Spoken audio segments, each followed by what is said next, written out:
¿Qué tal? Da inicio el debate de Fundación Libertad y Desarrollo.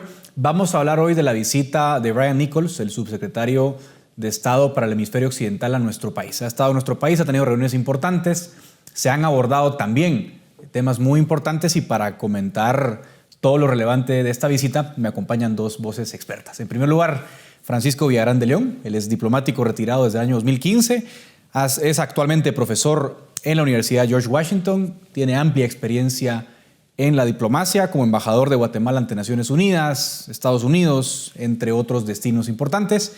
Y también me acompaña Gustavo Berganza, un periodista muy reconocido en nuestro país, también es sociólogo, ha sido reportero, editor, columnista, director de medios y también un pensador y un lector permanente de la realidad y una voz muy relevante. Así que ambos, muchísimas gracias por acompañarme y voy a empezar contigo, embajador Francisco Villagrán, para entender ¿qué significa esta visita, Brian Nichols? Porque no es frecuente que un funcionario de ese rango visite nuestros países. Creo que lo marcaba muy bien el comunicado oficial del Departamento de Estado de que la visita estaba enmarcada en la evidente crisis política que vive el país y los evidentes riesgos, esto me pareció importante, de que no haya una transición pacífica del poder. ¿Cómo lo has visto y bienvenido?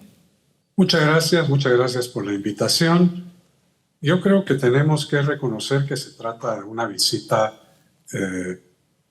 importante en el sentido que trae un mensaje serio, de preocupación muy seria por lo que está pasando aquí.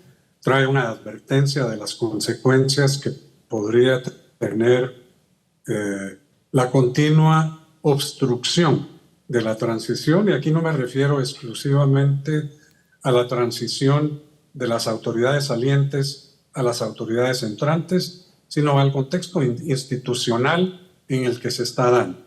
Un contexto institucional de interferencia de unos poderes en otros, algo que desde luego no es normal y algo que es visto, no solo con preocupación, yo diría que es visto con alarma. La visita del subsecretario Nichols se enmarca en ese contexto de una preocupación muy grande.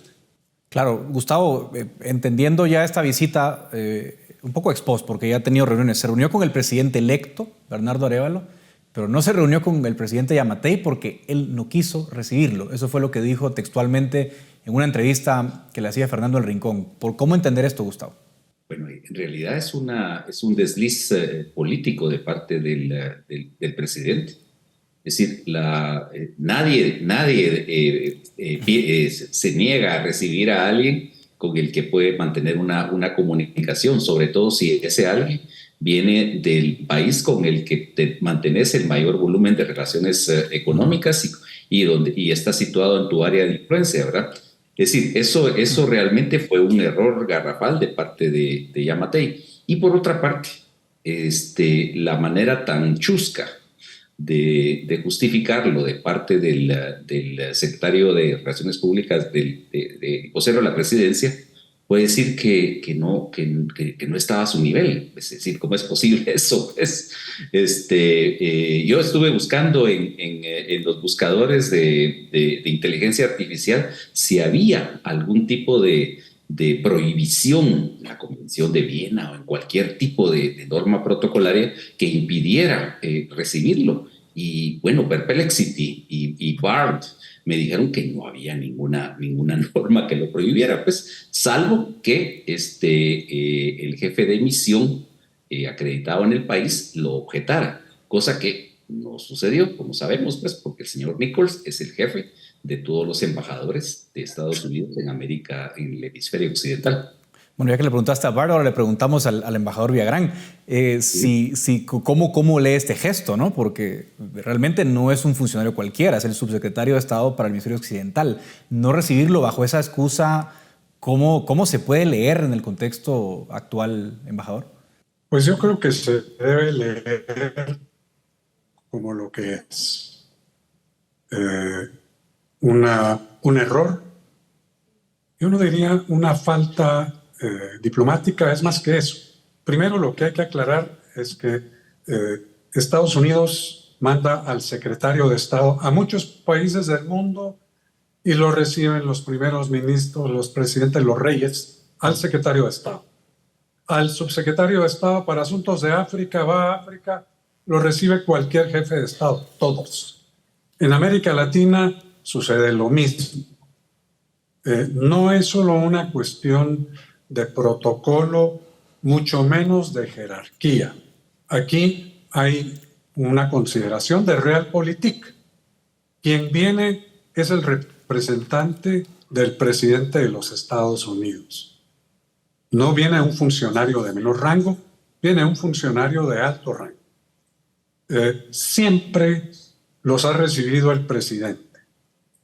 A donde va el secretario del Tesoro, lo reciben los presidentes. A donde va el secretario de Defensa, lo reciben los presidentes. Lo mismo con subsecretarios. Así que yo creo que el argumento que el visitante no tenía el nivel correspondiente para que lo recibiera el presidente es absurdo. Sabemos que los motivos eran otros. No quería escuchar un mensaje, no quería tener ese diálogo incómodo, no quería que le increparan nada y desde luego el subsecretario venía a hacerle advertencias muy claras, de las que podremos hablar más adelante. Bueno, y para hablar de esas advertencias, yo me remito a una entrevista que concede, una de las entrevistas que concede Brian Nichols durante su estancia en Guatemala, y dice textualmente que le preocupa, el parafraseo, ¿no?, que existen fuerzas tratando de impedir la transición democrática, cosa que desde algunos sectores políticos en Guatemala, Gustavo, se niega, pero te lo viene a decir un socio importante y, bueno, de manera explícita te dice, venimos preocupados porque hay un intento de forzar o de interrumpir esa transición. Eso no es poca cosa de boca de un diplomático, Gustavo. Yo platicaba hoy en la mañana con un ex representante de Estados Unidos aquí en Guatemala, y él me decía que dentro de las convenciones diplomáticas, pues realmente Nichols había llegado ya casi al límite, pues, de lo que es permisible hablar en términos de claridad.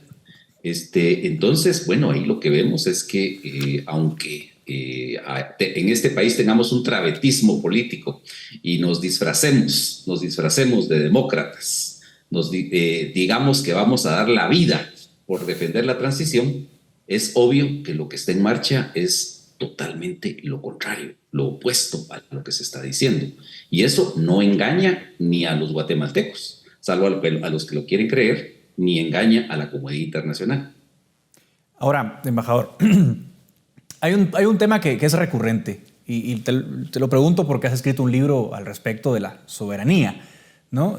Se ha recurrido una y otra vez a esta idea, yo creo malentendida, pero el experto aquí no soy yo, de que estos actos son injerencia extranjera o interferencia indebida en asuntos internos, cosa que a mí por lo menos me suena equivocada, pero quiero escucharlo de ti. Bueno, sabemos muy bien que ha habido una transformación de los principios de soberanía y no intervención.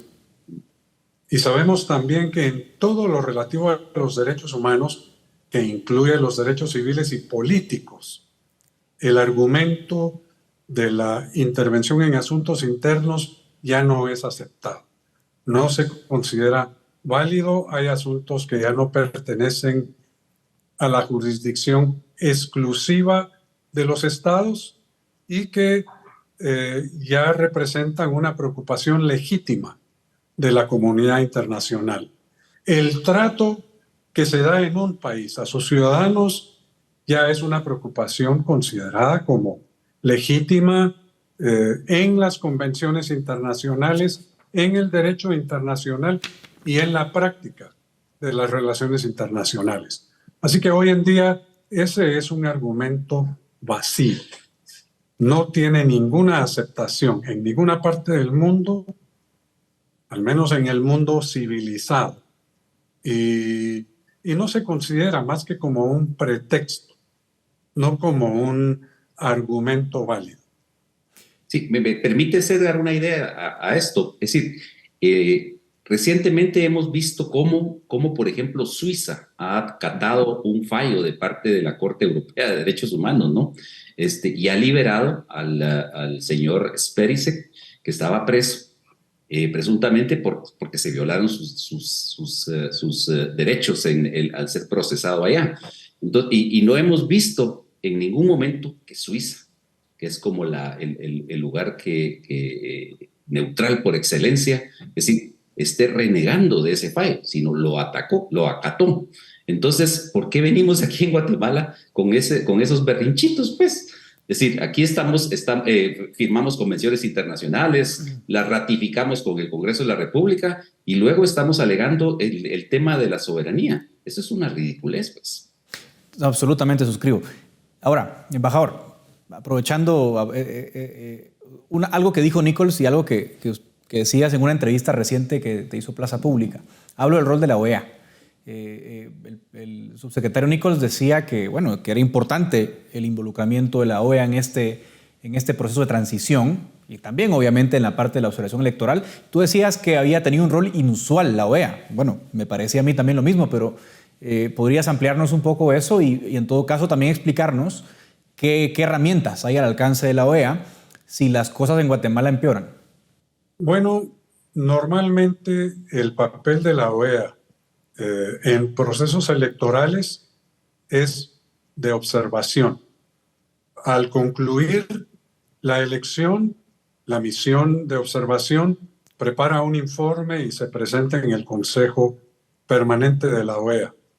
En esta oportunidad el mensaje hizo señalamientos muy claros, yo diría críticos, advirtiendo una serie de irregularidades que se dieron en el proceso que llevó a la primera vuelta y manifestando preocupaciones sobre lo que podría ocurrir en la segunda vuelta. En ese sentido es inusual. Después hubo un informe sobre el resultado de la segunda vuelta que también contenía señalamientos críticos. Visitas del secretario general, posteriormente una invitación del gobierno a que envíe una misión de observación y acompañamiento del proceso electoral. Entonces, este involucramiento más activo de la OEA no se ha dado solo por iniciativa de la OEA, ha sido también por invitación del gobierno. El gobierno es el que ha dicho, vengan a ver, que aquí todo transcurre con normalidad. Han venido a ver y se han dado cuenta que no es cierto. No transcurre con normalidad. Hay una serie de obstáculos en la transición hacia el nuevo gobierno. Hay una serie de agresiones políticas a través de acciones judiciales. Esto es lo que observa la OEA. Y ha venido el mismo secretario general a darse cuenta. La OEA se ha involucrado en situaciones parecidas en otros países, pero yo creo que la de Guatemala es inusual, porque se trata de dos procesos electorales, una elección de primera vuelta y un balotaje con situaciones inusuales.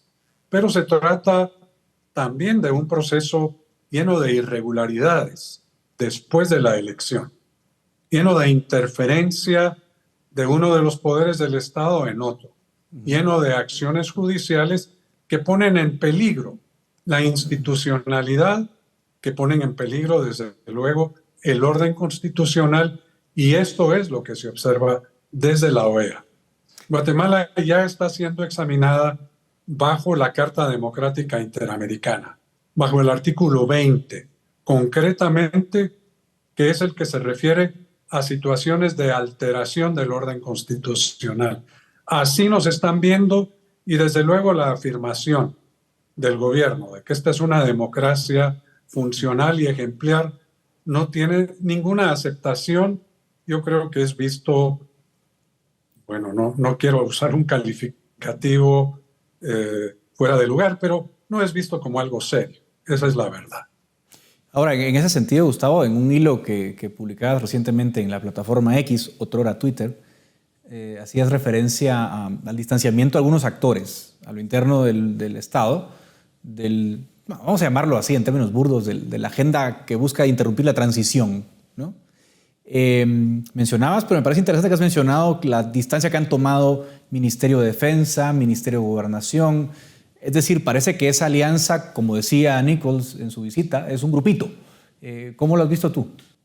Mira, sí, yo tuve información de que precisamente el ministro de la Defensa había mandado una comunicación a todos los jefes de las bases para evitar para ordenarles que no comprometieran a sus efectivos en labores de dispersión de las manifestaciones en forma violenta. Bueno, ahí ya ves que hay una toma de distancia. Luego, paradójicamente, aunque fue muy atacada el nombramiento del general Bor como ministro de Gobernación, es decir, lo que se ha visto es que la concepción que tiene el ministro de Gobernación sobre cómo tiene que ser la seguridad civil está dentro de los parámetros democráticos. Es decir, él lo que ha dicho es que va a privilegiar el diálogo por encima de la violencia. Y lo vimos ya la semana pasada en frente del Ministerio Público. Realmente lo que hizo la policía fue ejemplar al negociar con los líderes de la manifestación in situ y hacer una vía de acceso para el Ministerio Público. Entonces, ahí lo que uno ve es que incluso dentro del Ejecutivo hay una resistencia a acatar órdenes ilegales que paradójicamente vienen de parte de la propia Corte de Constitucionalidad, que debería ser la garante de todas las garantías y derechos civiles. Se me acaba el tiempo, se me agota el tiempo, pero embajador, quiero hacerte una última pregunta porque lo dijo, bueno, la verdad que el tono de Nichols fue fuerte, ¿no? En muchas declaraciones, y habló de posibles, o al menos de un menú de sanciones, ¿no? Yo creo que a mucha gente le llama la atención esto. Para terminar brevemente, ¿qué incluye esa batería de sanciones de la que habla el subsecretario Nichols? Bueno, habló de un examen más severo en el marco de la Carta Democrática Interamericana. Eso sería entrar al artículo 21, que es la convocatoria a una Asamblea General Extraordinaria. Esto, desde luego, solo se da en situaciones en las que hay circunstancias graves, circunstancias que representan un riesgo de rompimiento del orden constitucional. Y esto es lo que se ve en Guatemala, el riesgo de un rompimiento del orden constitucional. Pero el subsecretario Nichols fue más allá. Además de advertir que esta vez sí se podría dar una resolución de la OEA con una advertencia, también dijo que se podría dar alguna acción por parte de las Naciones Unidas y del Consejo de Seguridad. Esto es muy inusual. Desde luego, una resolución del Consejo de Seguridad se produce cuando hay una grave amenaza a la paz y la seguridad internacional. Pero pueden haber señalamientos, pueden haber declaraciones de la presidencia del Consejo de Seguridad en nombre de los miembros del Consejo haciendo señalamientos. Esto tendría consecuencias muy graves. Aunque el presidente no las quiera ver, yo creo que en Guatemala hay otros actores, y me refiero en particular a la élite empresarial, que deben ponerle más atención a esto, que ven con alguna indiferencia, o así pareciera, la actitud hacia las preocupaciones de Estados Unidos o de otros países latinoamericanos. Pues se deberían dar cuenta de cuáles podrían ser las sanciones. Suspensión de créditos por parte de organismos financieros internacionales. Este es el resultado inmediato cuando el Consejo Permanente emite una resolución. Se hace para atrás, no hay desembolsos. Viene un aislamiento político. Yo creo que tienen que darse cuenta que las repercusiones son reales. Y para el presidente también, Nichols mandó el mensaje y terminaría con este. Nichols le habló al canciller Búcaro y le dijo claramente lo que le habría dicho al presidente. Que si se quiere retirar en paz, más le vale no obstruir la transición democrática. Este fue el mensaje El tema es si el canciller lo va a transmitir. A veces el mensajero tiene temor de transmitir el mensaje, pero fue muy claro y el presidente lo tiene que entender. Bueno, me parece clarísimo para terminar esta conversación. Yo de verdad les agradezco muchísimo a Gustavo Berganza y a Francisco Villagrán de León por acompañarme en esta interesante entrevista. Por razones de tiempo, hasta aquí llega el debate de Fundación Libertad y Desarrollo.